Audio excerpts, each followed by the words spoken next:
Assalamualaikum warahmatullahi wabarakatuh. Perkenalkan, saya Nita Novianti, calon guru penggerak angkatan 6 dari SMP Negeri 6 Kota Sukabumi. Pada kesempatan ini saya akan menyampaikan tugas modul 3.1 tentang pengambilan keputusan berbasis nilai-nilai kebajikan sebagai pemimpin. Pada kesempatan ini saya akan melakukan tugas demonstrasi kontekstual dengan mewawancara beberapa kepala sekolah. Untuk yang pertama, saya akan mewawancara kepala sekolah saya langsung di tempat saya bekerja. Perkenalkan, ini adalah Bapak Jenjen Mubahin, SPDM. Baik Bapak, terima kasih atas waktu dan kesempatannya untuk berkenan dilakukan wawancara oleh saya. Mungkin langsung aja ya Pak ya. Silakan. Ada beberapa pertanyaan. Untuk yang pertama, selama ini bagaimana Bapak dapat mengidentifikasi kasus-kasus yang merupakan dilema etika atau bukan moral? Selama ini yang saya identifikasi tentang kasus-kasus yang saya jumpai sebagai kasus yang membutuhkan pemikiran sesuai dengan aturan atau yang terbaik untuk semuanya, terlepas apakah itu dilema etika ataupun bujukan moral, karena keduanya merupakan istilah yang baru bagi saya. Baik.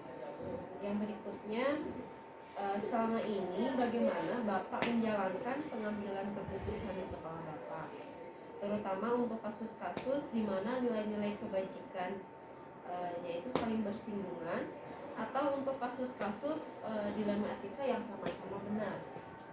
Ketika saya dihadapkan pada kasus di mana ada dua kepentingan yang sama-sama benar atau mengandung nilai kebajikan, maka saya akan memilih yang memang kepentingan itu berpihak pada murid dan demi kepentingan lembaga atau bersama.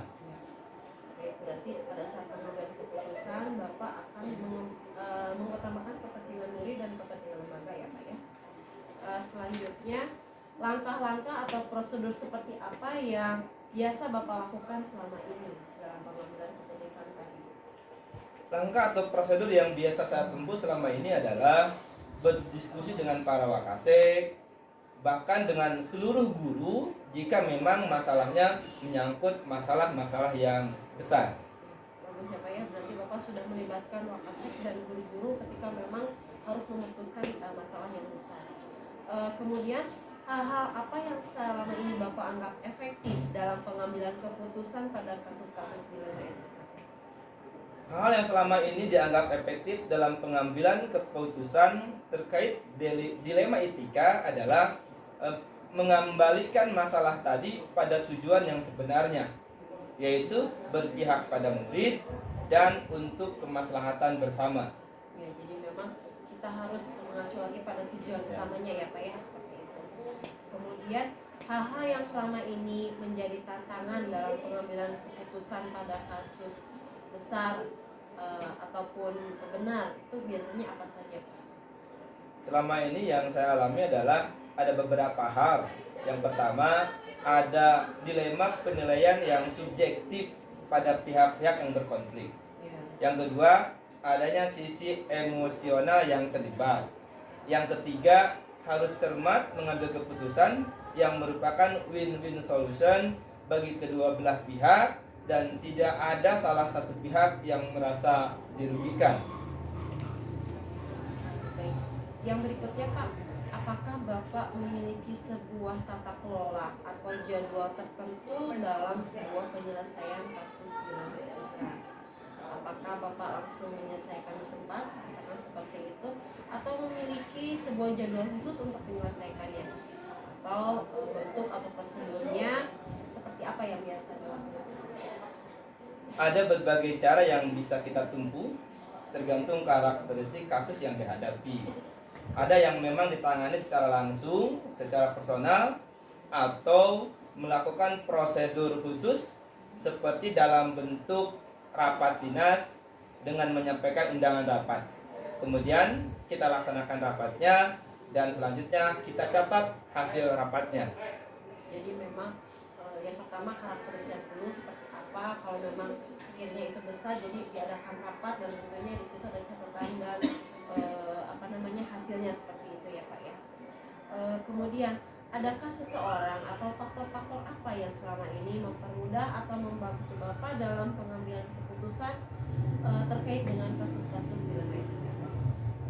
Banyak faktor sebenarnya, tapi faktor keterbukaan kita sebagai pemimpin dalam membangun komunikasi sekolah, kemudian adanya kepercayaan yang baik bagi seluruh warga sekolah kepada kepala sekolah, selanjutnya kekeluargaan yang dibangun dengan semua warga sekolah pun akan membantu kita dalam pengambilan keputusan, sehingga lebih mementingkan kepentingan bersama daripada kepentingan pribadi. Untuk pertanyaan terakhir nih Pak, dari semua hal yang tadi sudah Bapak sampaikan, nah ini pembelajaran apa yang bisa Bapak petik dari pengalaman Bapak dalam mengambil keputusan untuk dilema? Dalam pengambilan keputusan, hal yang paling utama adalah bagaimana kita mengawali dengan komunikasi yang terbuka, hangat, dan bersifat kekeluargaan, sehingga terbangun kepercayaan dan saling menghargai pada semua warga sekolah. Alhamdulillah, luar biasa untuk wawancaranya sudah selesai. Ini merupakan ilmu yang sangat berarti bagi saya Bapak ya khususnya, dan mudah-mudahan juga menjadi bahan untuk pembelajaran juga bagi semuanya. Terima kasih banyak atas waktu dan kesempatannya. Mohon maaf jika saya sudah mengganggu waktu Bapak. Terima kasih. Demikian wawancara saya dengan Bapak Kepala Sekolah Bapak Janjana Mutakin yang pertama. Wassalamualaikum warahmatullahi wabarakatuh. Waalaikumsalam warahmatullahi wabarakatuh. Assalamualaikum warahmatullahi wabarakatuh. Waalaikumsalam. Selamat pagi Ibu. Mohon maaf mengganggu waktunya. Kali ini saya akan mewawancara terkait dengan tugas demonstrasi kontekstual pada modul 3.1. Ibu, apa kabarnya Bu, sehat? Alhamdulillah Mbak. Ibu mohon maaf, ini saya ke depannya ada mengajukan beberapa pertanyaan yang mengganggu waktunya Ibu ya. Ya, kita mulai saja. Untuk yang pertama, Ibu, selama ini kan mungkin ada beberapa kasus yang Ibu temui dengan bagaimana Ibu mengidentifikasi kasus-kasus yang Ibu temui ini merupakan kasus dilema etika ataukah kasus dilema moral? Terima kasih Mbak atas pertanyaannya. Memang selama perjalanan dari kepala sekolah banyak kasus yang kita temui gitu ya. Nah, di sini ketika saya ingin mengidentifikasi kasus-kasus yang ada itu merupakan suatu rujukan moral, yaitu dengan menganalisis kasus-kasus tersebut, kemudian menyusun penyelesaiannya dengan segala keuntungan dan kelebihannya, kemudian tentu saja berdasarkan pengetahuan yang saya miliki, pemahaman yang saya miliki dan aturan yang berlaku, dan saya sodorkan kembali kepada orang lain. Jika orang tersebut ragu-ragu untuk mengatakan adalah keputusan yang tepat atau keputusan yang benar, maka saya bisa simpulkan bahwa itu adalah sebuah rujukan moral. Selama ini bagaimana Ibu menjalankan pengambilan keputusan di sekolah Ibu, terutama untuk kasus-kasus di mana ada dua kepentingan yang sama-sama benar atau sama-sama mengandung nilai kebajikan? Pasti sebuah dilema itu ya, berarti Iya, ya. Pengambilan keputusan dilakukan itu dengan mempelajari situasi dan kondisi kasus-kasus tersebut. Kemudian kita identifikasi apakah kasus tersebut itu kita bisa bicarakan dengan orang lain atau tidak. Jika memang bisa kita bicarakan dengan orang lain, maka kita akan mencari orang sekitar kita, misalnya teman kepala sekolah atau guru atau yang bisa diajak bicara atau diskusi, dan orang tersebut mampu memberikan pendapat dan paham terhadap kasus tersebut, kemudian mengkolaborasikan pendapat kita sendiri dan pengetahuan kita sendiri dengan pendapat orang lain, kemudian juga selalu berpedoman pada aturan yang berlaku dan juga bagaimana kebermanfaatan untuk orang banyak. Nah, jika memungkinkan cari irisan kepentingan dari kasus-kasus tersebut itu, sehingga kita bisa memutuskan mana keputusan yang paling tepat yang bisa kita ambil. Berikutnya, langkah-langkah atau prosedur seperti apa yang biasa Ibu lakukan selama ini? Oke, langkah yang saya usahakan biasanya mendengarkan dari pihak yang terkait tentang kasus tersebut. Setelah itu kita pelajari kasus tersebut hukumnya. Setelah itu berdiskusi dengan pihak-pihak tertentu, kemudian mengkolaborasikan pendapat kita dengan pendapat orang lain, tentu saja menghubungkan dengan aturan yang berlaku dan bagaimana kebermanfaatannya, mencari alternatif solusinya, kemudian memutuskan atau mengambil keputusan. Selanjutnya Bu, untuk ini hal apa saja yang selama ini Ibu anggap efektif dalam pengambilan keputusan pada kasus-kasus dilema etika? Hal yang saya anggap efektif ya pada pengambilan keputusan dilema etika adalah mau mendengar pendapat orang lain, kemudian menghubungkan dengan situasi dan kondisi yang ada. Kemudian satu lagi yang lupa, taat aturan. Itu tetap dari tadi Harus itu karena itu yang akan memperkuat keputusan. Mendengarkan aja Bu ya. Berikutnya, hal-hal apa saja yang selama ini merupakan tantangan dalam pengambilan keputusan pada kasus-kasus dilema etika? Oke, jangan kan kita lebih banyak bisa mendengar pendapat orang lain. Jadi yang tersulit adalah bisa menentukan orang yang tepat untuk bisa diajak bicara atau diskusi dan diminta pendapatnya.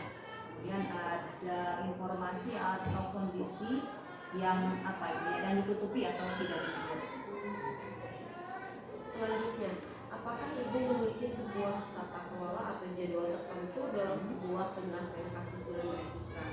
Apakah Ibu langsung menyelesaikan di tempat atau memiliki jadwal khusus gitu untuk menyelesaikannya? Kemudian bentuk atau prosedurnya seperti apa yang dijalankan? Kalau jadwal khusus sepertinya tidak saya miliki ya, tidak membuat jadwal khusus. Biasanya penyelesaian kasus itu dilakukan berdasarkan situasi dan kondisi yang ada. Ada yang bisa secara langsung ataupun tidak langsung. Tentu saja kalau prosedur dan waktu itu pasti diperlukan, karena kita tidak bisa mengambil keputusan secara buru-buru. Nah, apalagi kalau kasus tersebut memerlukan campur tangan pemangku kepentingan untuk mengambil keputusan. Nah, bentuk dan prosedur yang dijalankan seperti yang dicantumkan dalam tadi poin 3 yang 8 kalau nggak salah, 7 atau 8 dan menyesuaikan dengan prosedur yang diberlakukan jika melibatkan pemangku kepentingan. Adakah seseorang atau faktor-faktor apa yang selama ini mempermudah atau membantu Ibu dalam pengambilan keputusan untuk kasus-kasus dilema etika? Tentu selalu ada seseorang atau faktor-faktor yang membantu saya dalam mengambil suatu keputusan. Selalu ada itu. Ini yang Bu ya biasanya. Makasih gitu ya Bu ya. Seseorang itu bisa siapa Oh aja. bisa siapapun gitu ya Bu ya. Oke. Nah untuk yang terakhir Bu, dari semua hal yang telah disampaikan tadi ya sama Ibu, kemudian pembelajaran apa sih yang dapat dipetik dari pengalaman Ibu dalam mengambil keputusan dalam etika? Oke, pembelajaran yang bisa dipetik dari pengalaman mengambil suatu keputusan dan dilema etika adalah tidak semua orang itu bisa dengan mudah kita ajak diskusi atau bicara dengan sesuai dengan yang kita harapkan. Kemudian harus banyak menambah pengetahuan kita ya tentang aturan yang diberlakukan. Kemudian juga harus melek dengan situasi dan kondisi yang ada. Luar biasa ya. Terima kasih banyak Ibu Nur Siti Nur Aini MPD selaku pimpinan dari SMP Negeri 19 Kota Sukabumi. Mohon maaf sudah mengganggu waktunya. Semoga Ibu tetap sehat. Kemudian karir Ibu tetap sukses ya.